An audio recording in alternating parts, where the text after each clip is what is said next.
Welcome to another deep dive. Today we're going to be taking a look at the first 10 chapters of the fantasy novel by Jennifer Ann Davis. Yeah, this book is full of twists and turns. Definitely keeps you guessing.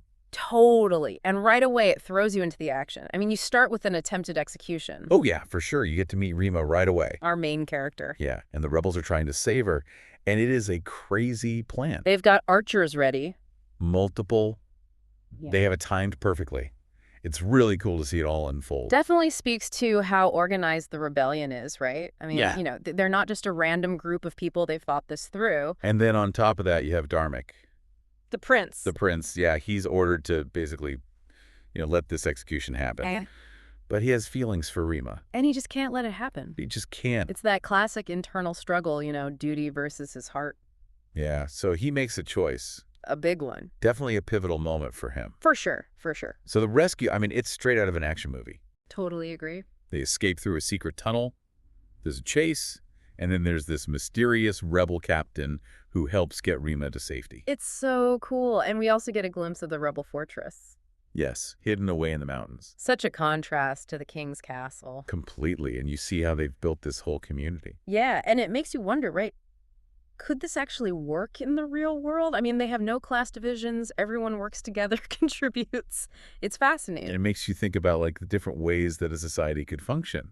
Right? Absolutely. But let's talk about another character, Savinik Mako's second in command. Oh, yeah. He's a tough one to figure out. His relationship with Rima is so complex. Definitely, there's some tension there. For sure. I think it's because he doesn't quite trust her. He's suspicious of her connections to the mainland, this place called Empyrean, which we learn more about later. Yeah, but you also get the feeling that he might actually have a little bit of admiration for her. Maybe even something more, but he tries to hide it. Oh, for sure. Meanwhile, Dharmic's on their trail. Yeah, he's following them, trying to track them down using this secret map. And when he sees the size of the rebellion, It's huge. way bigger than he imagined. Totally. Not just a small group causing trouble. It's a full-blown revolution. And then he has this confrontation with Rima about the tattoo on her shoulder and drops a huge bombshell. The truth about her identity.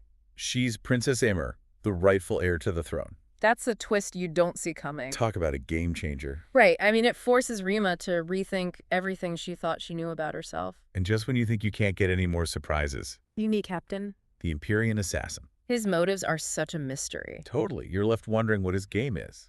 It definitely adds a whole other layer of intrigue to the story. So Dharmic makes a huge decision. He defects. Yeah. Sides with Rima and the rebels. Turning his back on his family and everything he's ever known. It's a huge turning point for him. Absolutely. And then there's Rima's coronation. It's such a powerful scene. Her dress is incredible, and Mako's reaction to seeing her. It's so emotional. You can tell how much this moment means to him. But of course, the danger isn't over. Oh, no. The king sends his army after them. It's a race against time. And then there's another twist. Dharmic's old comrade Trell shows up. The one who was involved in the massacre of Rima's family. He's seeking redemption. And offers to help the rebels. Talk about a complicated situation. Right. You have to wonder, can he really be trusted? And then Savinik has this private conversation with Rima. He drops another bombshell. He doesn't think she should be queen. Yeah, he's worried about Empyrean's influence. It's a tense moment. And then the unthinkable happens. Rima is abducted by Captain. We're left with this cliffhanger. Desperate to know what's going to happen next. It's safe to say that these first 10 chapters are a wild ride. Absolutely. Davis has created this world that just pulls you in. And we're left with so many questions. About identity, loyalty, and what it really means to fight for what you believe in. What a start to this story. Talk about a cliffhanger, right? Rima's been taken by this Empyrean assassin. It's a terrifying situation. And we're also dealing with Dharmic, who's been captured by Captain. He's being tortured. It's intense. Captain wants to know where the rebel fortress is, but Dharmic won't break. He's incredibly strong, both physically and mentally. He's really put to the test, but he even manages to use the situation to his advantage. Right, he plays on his brother Lennox's obsession with finding Rima. Pretty smart. Considering the It circumstances. shows how quick thinking he is, even under duress. And it highlights the difference between him and Lennox. Completely, Lennox is driven by ambition and jealousy. He'll do anything to secure his claim to the throne. Whereas Dharmic cares about Rima, he feels guilty about his family's actions, and he's starting to believe in her ability to rule. It's a stark contrast in motivations. And speaking of unexpected turns, We learn about Trell. the soldier who was involved in the massacre of Rima's family. Now he's seeking redemption and has joined the rebels. That was a huge twist. It really makes you think about forgiveness. Can someone who's done such terrible things truly redeem themselves? Even Mako is hesitant about trusting Trell, Understandably so. but Rima is more open to the possibility of redemption. Maybe because she sees a part of herself in him. Yeah, they both carry this burden of the past. And this theme of second chances is also evident in Dharmik's actions. Yeah, he risks his own life to save Cassie, a servant girl who was pregnant with Lennox's child. He knows that she and her child won't be safe under the current regime. It shows that even in the midst of this conflict, there are still glimmers of compassion and humanity. Absolutely. And while this is happening, we also get more insight into the rebel community. Rima is training, learning about their unique way of life, where everyone is equal. It's so different from the hierarchical society she comes from, At first, she's resistant, but gradually she starts to see the strength in their unity and shared purpose. but there are still tensions, particularly between Rima and Savanek. He continues to doubt her and her ability to lead. It all comes to a head when he tells her straight up that he doesn't think she should be queen. Talk about a challenging moment for Rima. She's already dealing with so much. But she doesn't back down. No, she uses it as motivation to prove herself. And then we have the coronation. It's such a beautifully written scene filled with symbolism. You can really feel the weight of the moment. It's a culmination of everything Rima has been through and everything she represents. But even as she's crowned queen, the danger is still very real. The king's forces are getting closer. And Dharmik is working from within to try to undermine them. The tension just keeps building. And then we learn the truth about Captain's plan.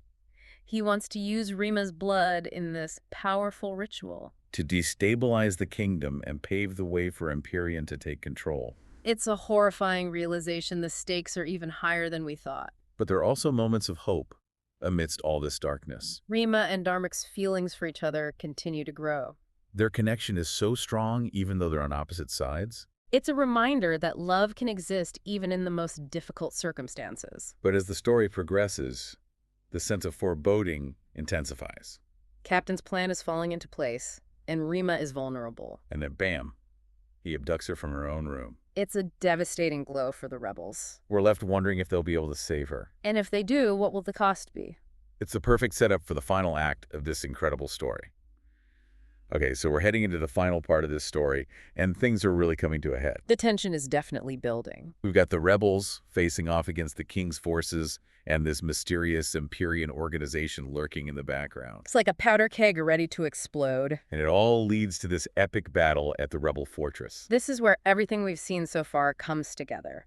The king's army launches this huge attack, but the rebels are ready for them. Savanek really steps up as a leader. He's got them organized and prepared. And they use the terrain to their advantage. They know these mountains better than anyone. But then Captain shows up. With his own troops and a whole lot of dark magic. The atmosphere on the battlefield shifts completely. It's like this oppressive darkness descends. Dharmik knows he has to do something. He's the only one who really understands Captain and Empyrean. So he confronts him.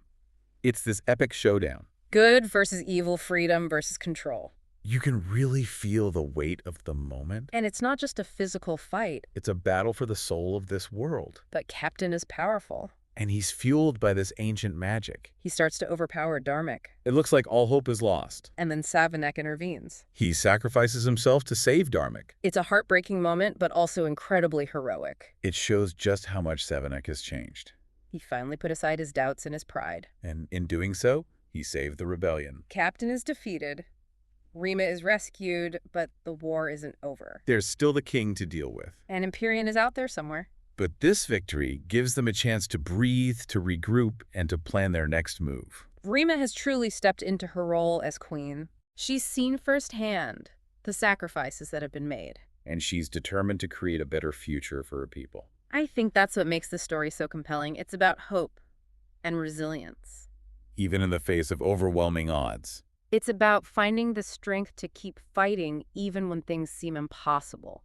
And it's about the power of human connection. The bonds of love and loyalty that can sustain us through the darkest of times. This has been an amazing journey through the first 10 chapters of Eddie. It's a story that will stay with you long after you finish reading it. We've seen incredible action, political intrigue, complex characters, and this fascinating magic system. And it's all brought to life with such vivid detail and emotional depth. If you haven't already, definitely pick up a copy of E8 and experience this world for yourself. You won't regret it.